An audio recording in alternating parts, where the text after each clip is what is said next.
Heartily good day to all. In last part, we have seen regarding the introduction of the oncology, the warning signs, and the screening preventive part of the cancer. In that, we have seen the breast cancer and regarding colon and colorectal cancer. In today's class, we will continue that part and we will see the screening or preventive part for cervical cancer.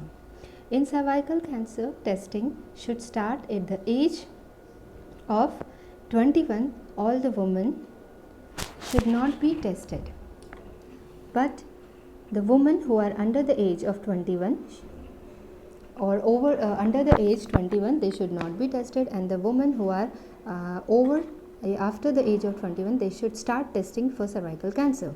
Women between the ages of 21 and 29 should have a pap smear test done every 3 years. HPV testing should not be used in this age group unless it's needed after an abnormal pap test result. Women between the ages of 30 to 65 years should have pap test and HPV test done every 5 years. This is the preferred approach, but it's okay to have a pap test only alone every 3 years.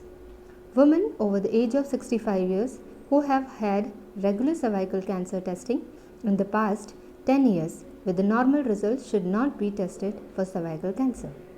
Once the testing is stopped, it should not be started again, and women with a history of serious cervical precancer should continue to test it for at least 20 years after that diagnosis, even if testing goes past age 65 years of age. A woman who had her uterus and cervix removed, that is total hysterectomy, for the reason not related to cervical cancer and who has no history of cervical cancer or serious precancer should not be tested. All the women who have been vaccinated against HPV should still follow the screening recommendation for their age groups. Some women, because of their health history, HIV infection, organ transplant, or any steroidal exposure, hormonal exposure, they may need to different screening schedule for cervical cancer. For endometrial cancer, the American Cancer Society recommends that at the time of menopause, all the women should be told about the risk and symptoms of endometrial cancer. Women should report any unexpected vaginal bleeding or spotting to their doctors. Some women, because of their history, they may need to consider having a yearly endometrial biopsy. Please talk with the healthcare provider about your history. For lung cancer, the American Cancer Society recommends yearly lung cancer screening with a low dose CT scan for certain people at higher risk for lung cancer who meet the following conditions: are aged 50 to 74 years and in fairly good health, currently smoke or have quit smoking in past 15 years, have at least 30 pack year smoking history, that is a pack year is 1 pack of cigarette per day per year, 1 pack per day for 30 years or 2 packs per day for 15 years would both be 30 packs per year.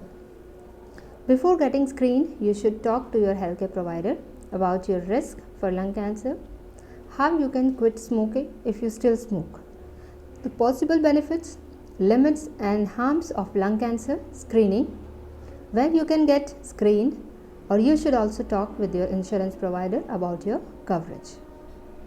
For prostate cancer, American Cancer Society recommends that the men make an informed decision with a healthcare provider about whether to be tested for prostate cancer or not.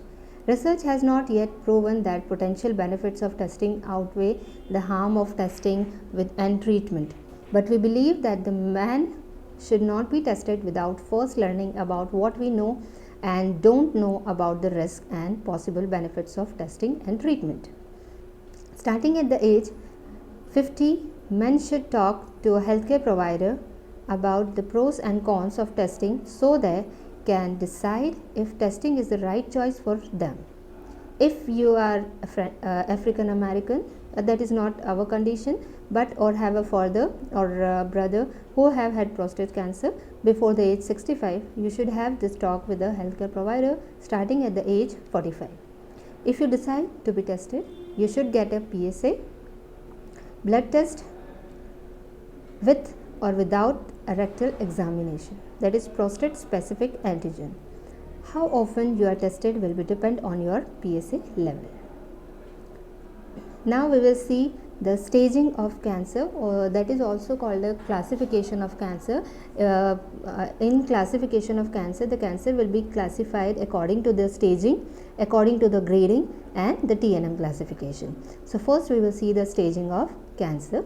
In that, first is stage 0, or that is also known as carcinoma in situ. Carcinoma in situ is considered pre-malignant or pre-cancer. Abnormal cells are found only in the first layer of cells in the place where the changes first started. The cells do not invade the deeper tissues.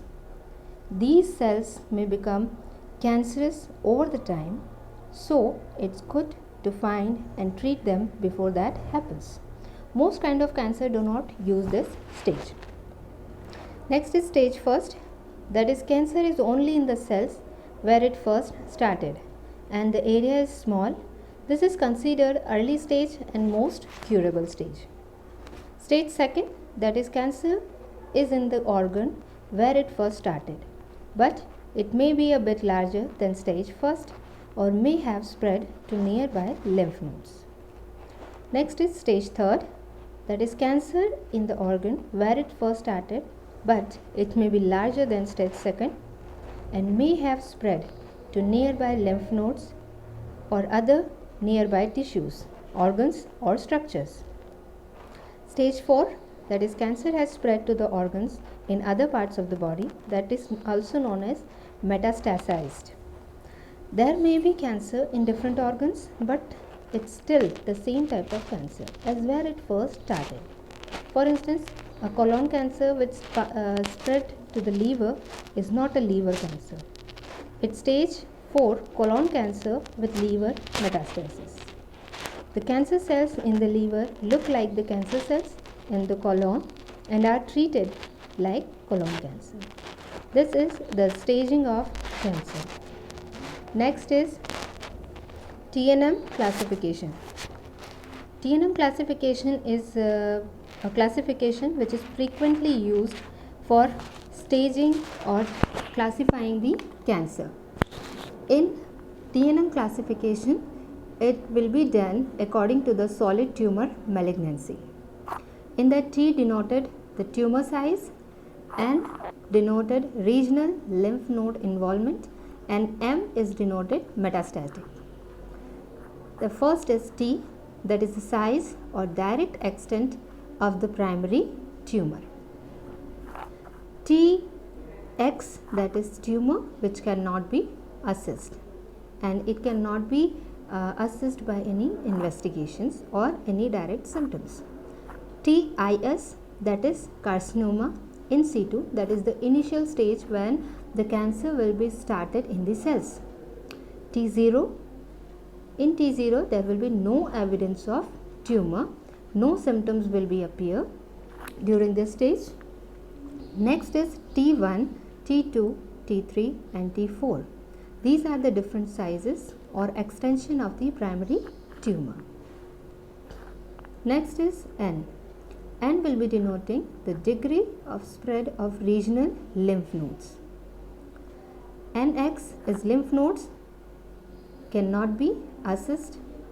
N0, that is no regional lymph nodes metastasis, means lymph nodes, cancer affected lymph nodes will not be metastasized to the other part of the body. N1, that is regional lymph node metastasis present. At the some site, tumor spread to the closest or small number of regional lymph nodes. N2 is tumor spread to an extent between N1 and N3. N2 is not used at all sites. N3, tumor spread to more distant or numerous regional lymph nodes. N3 is not used at all the sites. Last is M, that will be denoting presence of distant metastasis. There will be only two stages, M0 and M1. M0 will denoting no distant metastasis, means the cancer will not be spread to the other part of the body. And M1 is metastasis to distant organs, that is beyond the regional lymph nodes. That was the Tnm classification. Now one more classification was there, that is grading system, that will be we will divide the cancer according to the grades, that will include grade 1, grade 2, grade 3 and grade 4. That will also be according to the histological spread of cancer, and the grade 1 to grade 4 will be divided according to the different cancer. Different grades will be provided to the cancer. Next we will see etiology of cancer. Etiology of cancer is the cancer causes. As we know, there will be no specific cause of cancer. So there are so many risk factors or etiological factors which can cause cancer. First is family history and hereditary. As in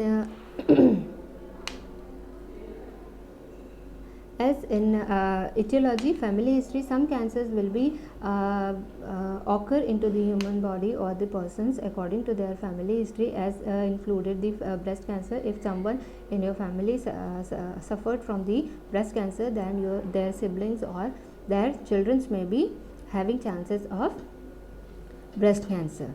Also hereditary, some breast cancer genes are there, so it will be generated or transferred from one generation to another generation. Age, as the ages increases, the chances or cancer will be increases. Environmental factors, there will be so many environmental factors nowadays that can cause the cancer. Air pollution, as air pollution is the most common cause for the lung cancer.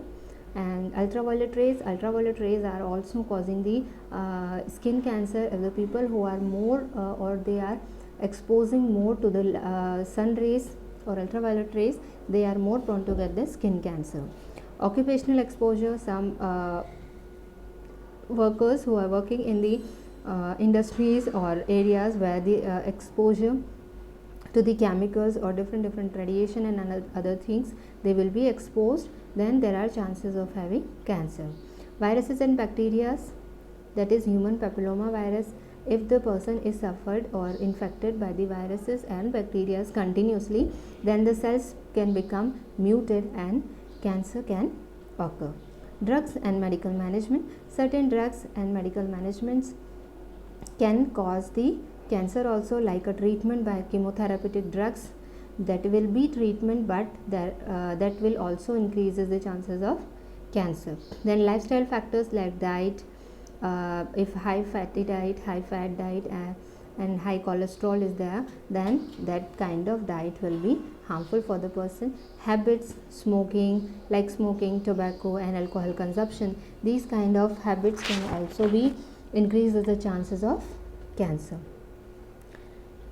As classification of cancer, we have already done, that is according to the site of origin, by the tissue types, and that is next is the carcinoma cancer. So in tissue types, we have seen that the international standard for classification and nomenclature of histologies is the International Classification of Disease for Oncology. Based on the tissue types, and cancers may be classified into 6 major categories, that is carcinoma, sarcoma, myeloma, leukemia, lymphoma are there.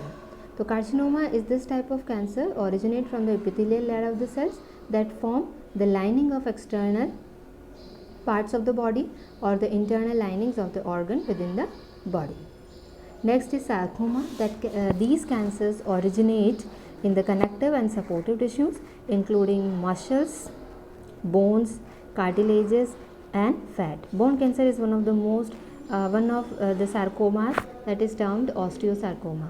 It affects the young. Most commonly sarcomas appears like tissue in which they grow.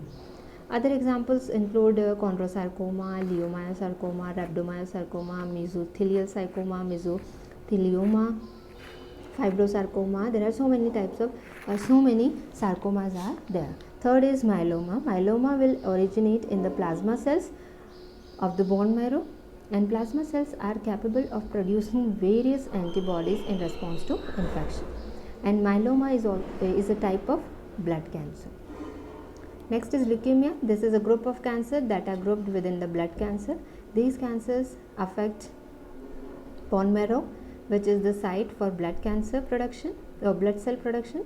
And when cancerous, the bone marrow begins to produce excessive immature white blood cells that fails to perform their usual action, and the patient is often prone to infection. Last is lymphoma. These are the cancers of lymphatic system. Unlike the leukemias, which affect the blood cell, are called liquid cancer, and lymphomas are solid cancers. These may affect lymph nodes and specific sites like stomach, brain, and intestines, etc. These lymphomas are referred to as extranodular lymphomas. Next are the treatment modalities and medical and surgical management of oncological condition.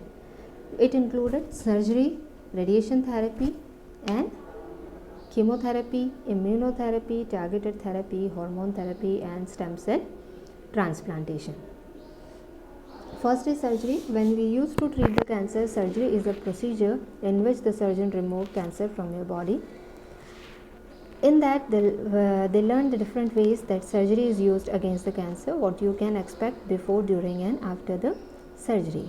Because we know that is the tumor size or the extra growth, that growth we have to remove. If it become very large, then it will be necessary to remove it by the surgery.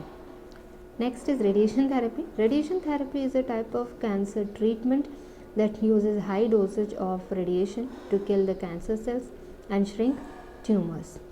Learn about the types of radiation, why side effects happen, which ones you might have, and more.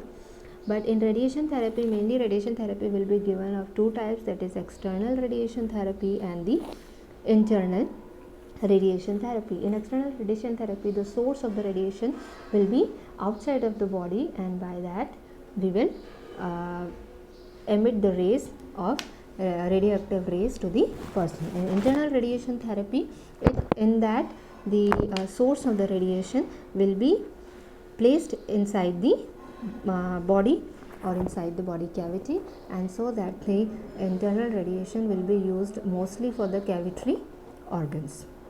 There are so many kind of side effects which will occur during the radiation therapy, and the management of that side effects will also be necessary to improve the quality of life of the patient. Next is chemotherapy. Chemotherapy is a type of cancer treatment that uses drugs to kill cancer cells. In that, cancer cells are killed by the drugs, and these drugs are also called cytotoxic drugs because these drugs will kill the cancerous cells or tumors.